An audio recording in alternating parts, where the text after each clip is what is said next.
दक्षिण 24 परगना में अवैध पटाखा फैक्ट्री में हुए बड़े विस्फोट पर भाजपा प्रदेश अध्यक्ष सुकांत मजूमदार ने कहा, मैंने पहले ही भविष्यवाणी कर दी थी 2-3 महीने के भीतर ऐसा हादसा होगा। मुख्यमंत्री ममता बनर्जी ने पूरे बंगाल को बम और विस्फोटकों के ढेर पर बिठा दिया है।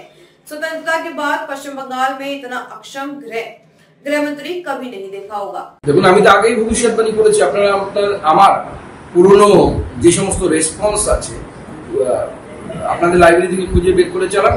আমি তখনও বলেছিলাম যে ঠিক 2-3 মাসের মধ্যে আবার এই ধরনের ঘটনা ঘটবে। গোটা বাংলাটাকে মমতা বন্দ্যোপাধ্যায় বোম আর বারুদের উপর বারুদের স্তূপে বসিয়ে রেখেছে। এবং এই ধরনের অপদার্থ হোম মিনিস্টার, পুলিশ মন্ত্রী আমরা বাংলায় যাকে বলি, স্বাধীনতার পর থেকে আজ অব্দি বাংলা পর্যন্ত পায়নি এরকম অপদার্থ হোম মিনিস্টার। এবং মমতা বন্দ্যোপাধ্যায় জেনে বুঝে করছেন, সমস্ত কিছু তো তিনি জানেন। এত বড় বিস্ফোরণ ঘটলো, তার মানে কত সেখানে বিস্ফোরক ছিল, সেই বিস্ফোরক এত পরিমাণ বিস্ফোরক সেখানে জমা হয়, আর আপনার গোয়েন্দা বিভাগ জানতে পারেন না? এতটা অপদার্থ?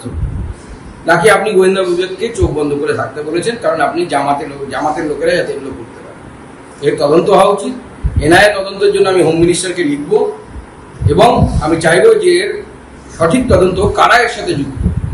গোটা দক্ষিণ 24 পরগনাটা, আর এখন এই মুহূর্তে উত্তর 24 পরগনা টার্গেট হয়েছে, এই দুটো জেলাকে মমতা বন্দ্যোপাধ্যায় জেহাদিদের অভয়ারণ্যে পরিণত করার চেষ্টা করছে।